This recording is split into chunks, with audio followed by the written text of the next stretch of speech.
Greetings, everyone. We are so happy to be having our March concert live and live streamed. If we could turn around the cameras, you'd see a healthy audience in here, very well spaced out. We are so glad to be presenting our concert tonight, which will include poetry for the first time in quite a while. So, and I am Michelle Boulay, the program chair. So without further ado, we'll start.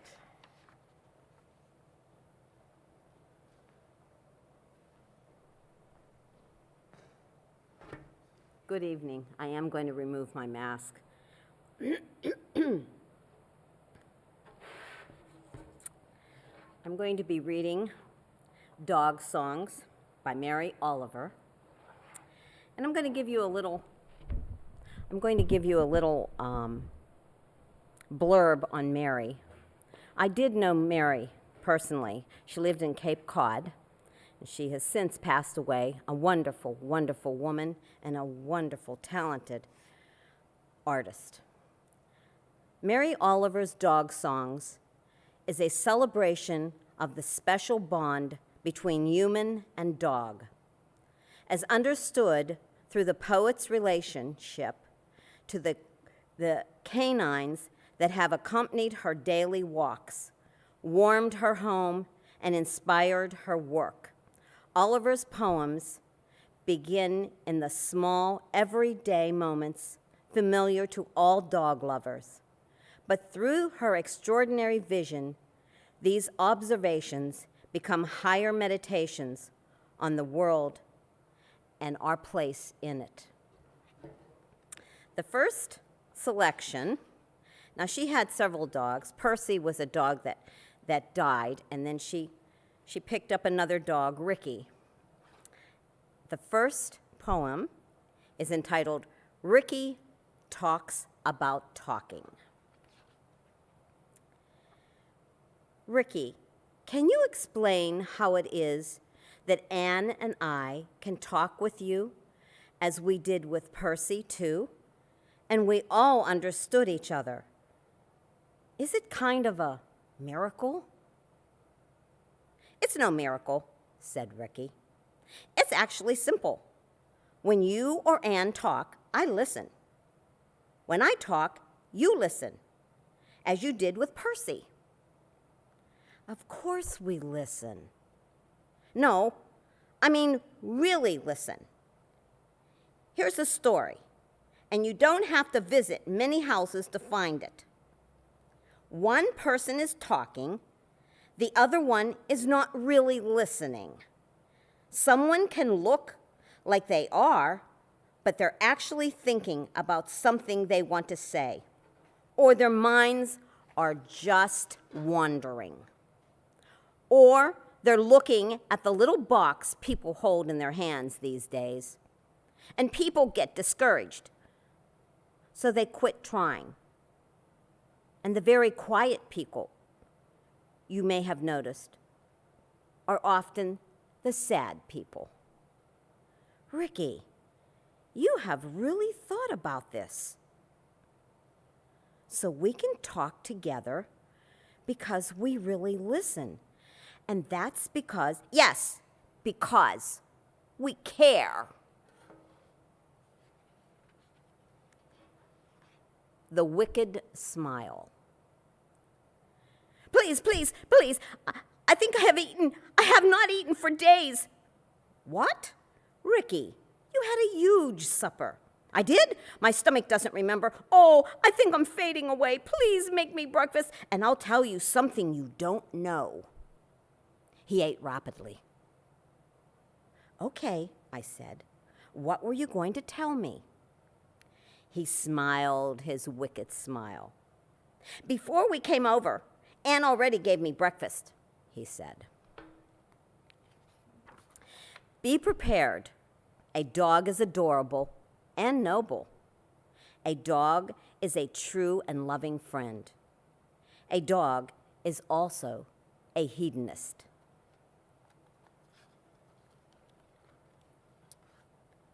Showtime. And here come the dogs, brushed, trimmed, polished. What on earth have they done to them? Said Ricky. They're half shaved and wearing pillows on their heads. And where are their tails? It's the rules, I said. And look at that woman trying to run. They sure don't look like you. Thank you, I said. I'm getting a headache looking at this. I have to bark. And he began. It does no good to bark at the television, I said. I've tried it too. So he stopped. If I ever meet one of those dogs, I'm going to invite them to come here and where he can be a proper dog. Okay, I said. But remember, you can't fix everything in the world for everybody. However, said Ricky, you can't do anything at all unless you begin. Haven't I heard you say that once or twice or maybe 100 times?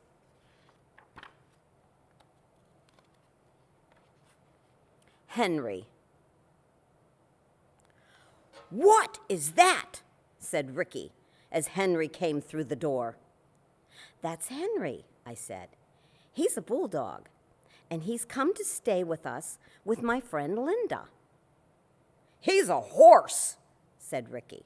Already my heart is pounding. Yes, he is big. He's supposed to be. Say hello to him. Really? Well, hello, Henry. I hope you don't gobble up all my toys. Henry. Snort, snort. Ricky, to me. He's not very good with words, is he? Henry, after another snort, clambered onto the couch. Ricky shouted, There isn't room for both of us. Sure there is. Just move over and give yourself a little time to know him. Ricky sat closer, but with a nervous look. It was a wonderful week. My friend and I talked. We walked on the beach. Ricky and Henry went swimming. They dug a hole together. No toys got eaten. Finally, they had to leave. Ricky, by that time, was friendly with limping, lumbering 15-year-old Henry. Bye-bye, Henry, he said. Snort, snort, said Henry. Then they were gone, said Ricky. He really is as big as a horse, but actually a very sweet horse. I hope he comes again.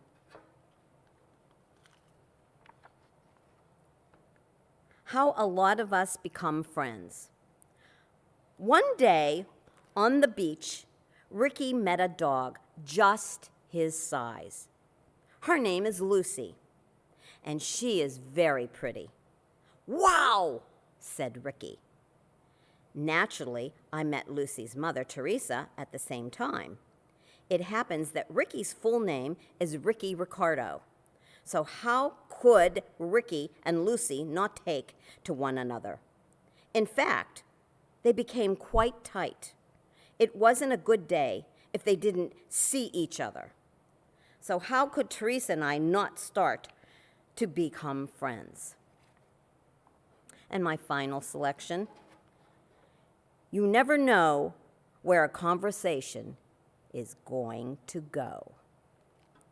Said Ricky to me one day, Why is it you don't have a tail? Well, I just don't. Maybe once upon a time I had one, but not anymore.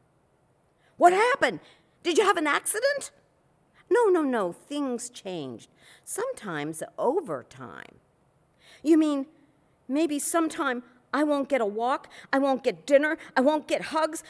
That's scary. That's just plain scary to me. No. It takes a really long time. In fact, some things change over time and some don't.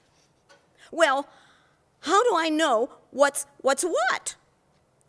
Day by day, Ricky. You find out. Has anything changed that troubles you? Actually, nothing. I like everything. A lot, and every day I like it. Well, see? Just keep on liking things and praying. I don't know anything about that. Yes, you do. Every time you wake up and love your life and the world, you're praying, my dear boy. I'm sure of it. Thank you.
Good evening.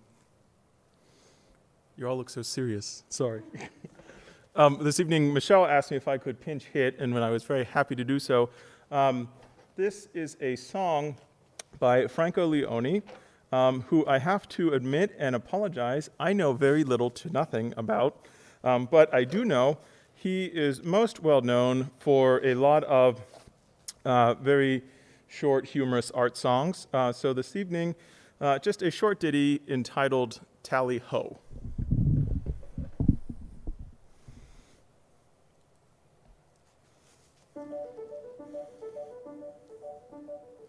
There's a noise of galloping over the hill, and the huntsman's horns ring merry and shrill.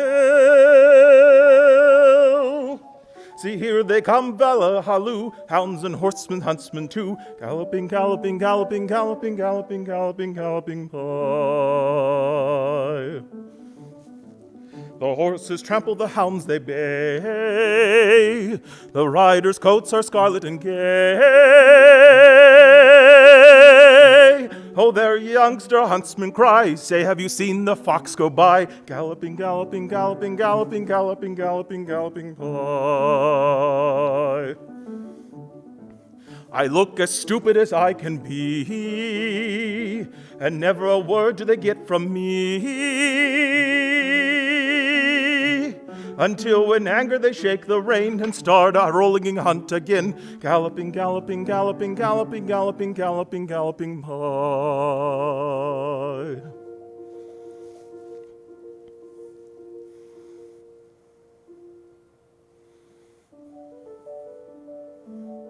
For would I be telling them, no, not I, that I saw the fox go wearily by?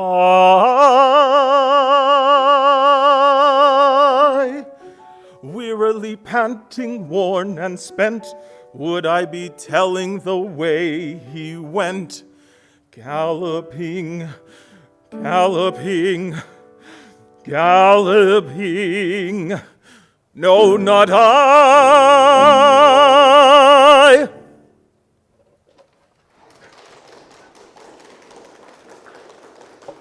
You're most generous.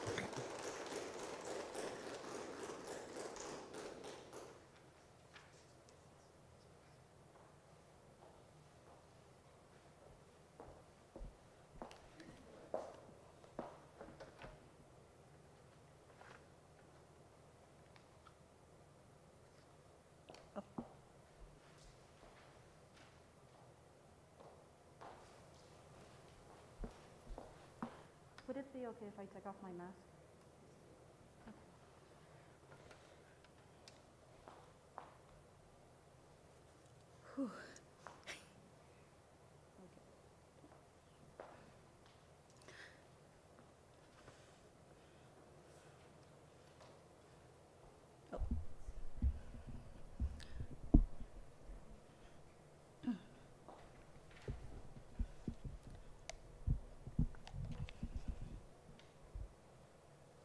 Hello, everyone. The first song I will be doing is Por de Amor from Marriage of Figaro. I hope you enjoy.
tonight, as your program states, we're going to be playing the C.P.E. Bach Hamburger Sonata. As was noted in the information for tonight, C.P.E. Bach was the most prolific of J.S. Bach's sons, as we were told. And this sonata does not have to do with the food of hamburgers, but C.P.E. Bach did become the music director in Hamburg in Germany in 1768. And it is believed that this was written in 1786. It is a two-movement work, and we do hope you enjoy.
So the two pieces I'm going to play for you tonight, Chopin Etude, the Revolutionary Etude, Opus 10, number 12, and Rachmaninoff Prelude in B-flat major, Opus 23, number 2.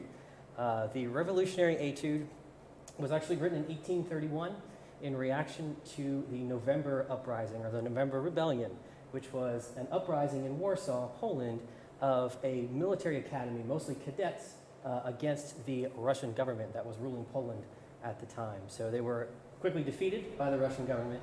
So the Revolutionary Etude is kind of Chopin's dismay at his countrymen being put down by the Russians. The second piece, the Opus 23, number 2, is a set of 10 preludes composed by Rachmaninoff, finished and premiered in 1903.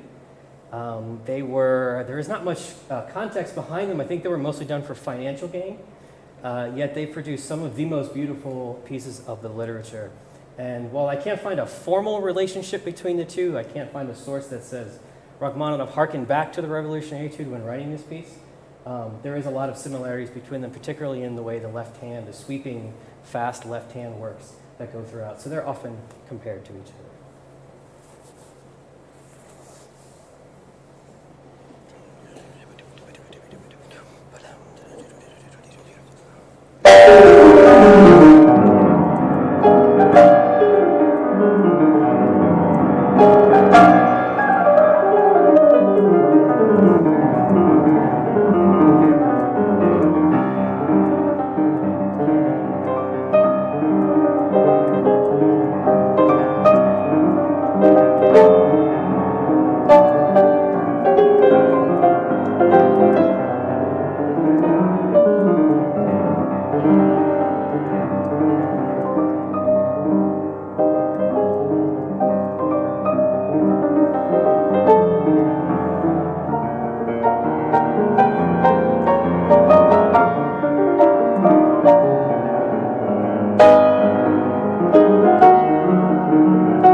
Well, first of all, I'd like to thank our performers tonight, and I hope that you all enjoyed performing for a live audience and a live streamed audience for only the second time, at least for FEMC this year, and we don't get to hear it very often. Usually it's taped and then sent out. So I'd really like to thank Andy Reindl for putting that together, and Chris Bartley for helping out with all of the those things that you turn on and off. They're electrical, digital, yes. But anyway, thank you all for tonight. This was just really nice to be in an audience, a live audience again. And I just wanted to say a little bit about our Friday evening music club that really made the papers on Monday, this past Monday, March 22nd. There was an article on the bassoonist, Walter Vinoski, who won our Mildred Gardner Scholarship this year. Really nice article, so you can look it up online or just call Walter and say hello. Anyway, it's a lovely article about how he has only been playing bassoon for 3.5 years, and has come a long way. Well, my husband showed me that article on page 5 of the A section in the Trib, and then I looked at page 10 and was reading about Stage Right's performance this weekend. And I noticed that an FEMC scholarship winner from 2011, Courtney Harkins, who studied with our member, Dan Paraski, on flute, went away to school. She used her scholarship to not only study flute, but to study musical theater, voice, and she just got a raving review from another member of Stage Right who recently moved back from New York to be doing things in the area, and he said she was the most inspirational person on the stage this time. Everybody was thanking him, and he said, I was inspired by her. So we hope that we helped out a little bit with that. So I will send the finish off to Chris.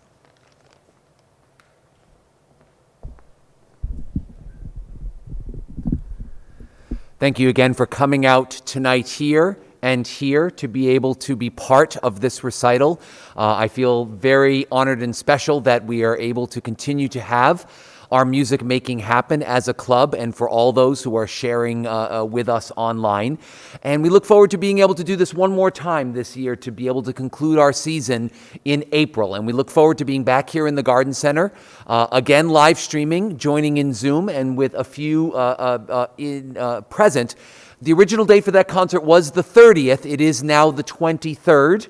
So make sure that you have that updated date in your calendar, the 23rd, for our close of season, where we look forward to music, to being able to talk maybe a little bit about geraniums, as we're close to geraniums then, and also to talk a little bit about what we think next season might look like as we look to land back in as a club, as an organization together in September and going forward. And we look forward to sharing a little bit more about some of the ways that the club is trying to set our foundations for the future and how we might change as soon as this coming year in the way that we are founded and supported going forward.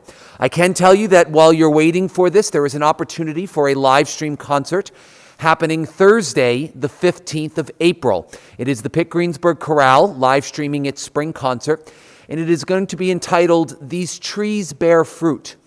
And we are particularly delighted that it is a concert that is really very much of us as we debut 3 pieces by UPG student composers past and present. One that we were going to do last year, and 2 that were written for us this year. We have one of our seniors who will be conducting the chorale for 2 of our pieces, and we're really pleased to be able to share in the music that we get to make together each and every day. As an aside to that, by the way, I will say that one of the great delights of my everyday is that I go in before chorale, and Matt is already there practicing every day. So I've been listening to the Chopin and the Rachmaninoff for a couple months now, and I just want to say, Matt, thank you finally for playing them end to end. I've been listening to them measure at a time. This man practices like Yo-Yo Ma, 10 minutes on those 2 measures until they are just right, and you can hear that it all pays off in the end. So thanks, Matt. So again, thanks to see everyone. We'll see you again in 1 month. We'll be sending all the information that you need out so that you can join us here, join us there. We'll see you soon. Good night.